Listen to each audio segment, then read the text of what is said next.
Welcome back, members. This is Brandon Judd responding to a video analysis request through this screencast here to a hillside jump with a grab that was uploaded by user alemed51. And in the description down here, he mentions that he's looking to improve his grab, and when he tries to do the grab, his pop is inefficient, and he's looking for tips.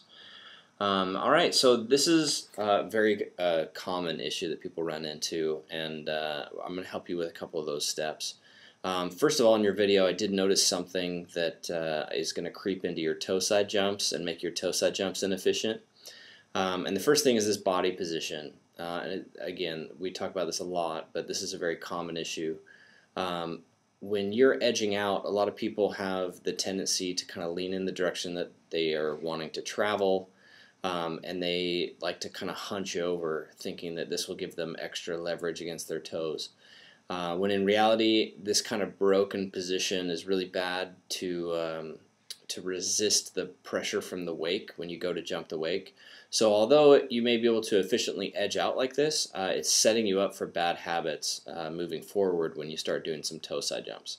So I just want to really quick show you a side-by-side comparison of your toe side edge out to a correct toe side edge out. So you'll notice that the arc of the rider here is a little bit different. This is Kurt, and he's really gotten his hips forward, his chest further back. His shoulders are a lot more level than yours are, and he's really getting over the tail of the board there. The reason that that functions so well at the wake is you're in a really tall body position, in a position where you can resist the pressure from the wake, and it's not going to cause your joints to kind of bend and collapse here when you have pressure against the bottom of the board. So although the efficiency of edging out doesn't really seem like it makes that much of a difference, but you're kind of arcing the opposite direction, you'll see.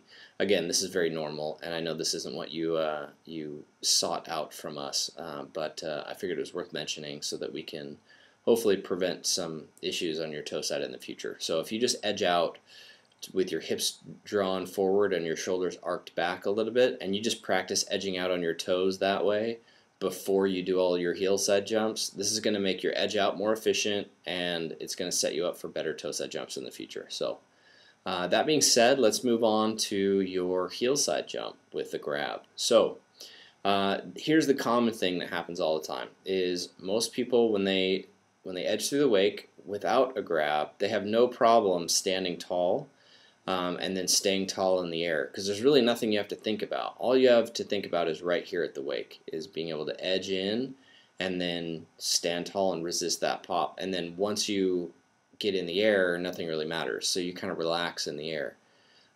With a grab, however, a lot of people start anticipating being able to reach their board, because when you're really tall, obviously you can't touch your toes or touch your board, and you have to fold up in order to get your hand on the board for the grab. So a lot of people start thinking about that too early, and at the wake they start bringing their knees in to get closer to the grab, which causes them to absorb all their pop, and they don't go very high. So this is a textbook case of that here.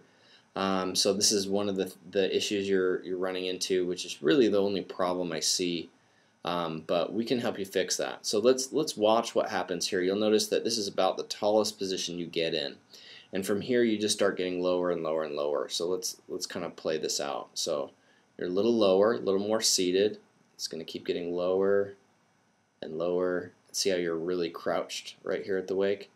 It looks like you kind of thought about pushing, but you are already so low that when you start edging through the wake, the water pressure against your board causes your knees to just buckle, and you're still thinking so much about getting the grab. I mean, you're on a good edge here, you just need to be tall. That's really the only issue. And then you get in the air and get the board nice, because it's already pretty close, but you'll notice that your height is a lot lower, and you mentioned that in the description. So let's move on to some good examples of this. So this is a backside 180, but it shows a good example. I'll walk you through a couple others. So you'll see Ben, when he edges out, the first thing he does is he gets in a lower position already, instead of starting tall and getting low. he gets out and he gets kind of low already and just kind of holds that low position. And then as soon as he starts to pass this kind of whitewash area before the wake, right when the untouched water, the spray of the boat is not touching this, right when he starts to enter that and the wake sort of dips down before it goes up, that's when he starts getting tall. So you'll notice he starts extending, getting taller, and then at this point his board is still in the wake a little, and look how tall he is. Look at that back leg extension all the way out. Then, as soon as the board is completely released off of the wake, he brings the board up into his body. So he bends his knees again, brings his knees into his chest, and then reaches down to grab the board. And that allows him to get that optimum height and still get the board in his hand. So let's watch that one more time in kind of more of a fluid watch. So here we go. Push, and then suck your knees up. So that's very, very common, successful way to do it. And you're having the common issue of mixing that motion of bending your knees and extending your knees. It's just the timing's off, and it's pretty simple, but I just kind of wanted you to see it. So this is Kyle Schmidt doing a grab as well. So he's edging in, and then from here he starts to get taller and taller and taller all the way until his back leg is completely extended. And then you'll watch he'll bring the board and his knees up into his chest, and then is able to reach the board for the grab. And his height is a lot better and a lot higher because of that. So the explanation is really simple, but it's, like usual, easier said than done. So let me give you a few drills that are going to help you, instead of me just saying do it right. Let me give you some drills and things that are going to help improve this for you. So the first thing I want you to do is I want you to go, if you haven't seen this already, watch the video, Heel Side Jumps, the Perfect Setup. This is going to walk you through how your setup should be, where you get kind of rolled forward with your knees and you get kind of low initially, so that from here the only thing that happens is you get taller. So you'll notice Kyle's just holding that position and then gets taller and taller and taller all the way through a full leg extension, and that gives him nice height and distance across the wakes. So as long as I haven't seen your heel side jumps, but as long as your heel side jumps are looking like that and you just refresh your memory with all these steps, the difference between a heel side jump and a heel side jump with a grab should not be any different in the approach. So you want to be able to do it just like normal and then suck your knees up in the air. And then here's the next thing is the standing tall drill. So this is a drill actually I want you to practice before you do each of your heel side jumps with grabs. I want you to practice this drill. And this drill is heel side jumps, the standing tall drill. And it demonstrates the difference between, and this is Chad here, you'll notice he doesn't extend his legs all the way, and he doesn't get as much pop. And then on this one he's going to extend his legs all the way. Same approach, but much, much more pop. And that's the thing that this drill really helps you dial in, is getting used to extending your legs into a full extension, really driving your knees almost behind you, it feels like, when you lock your legs out and flex your quads. So this tall edging position is what we want you to be holding through the wake.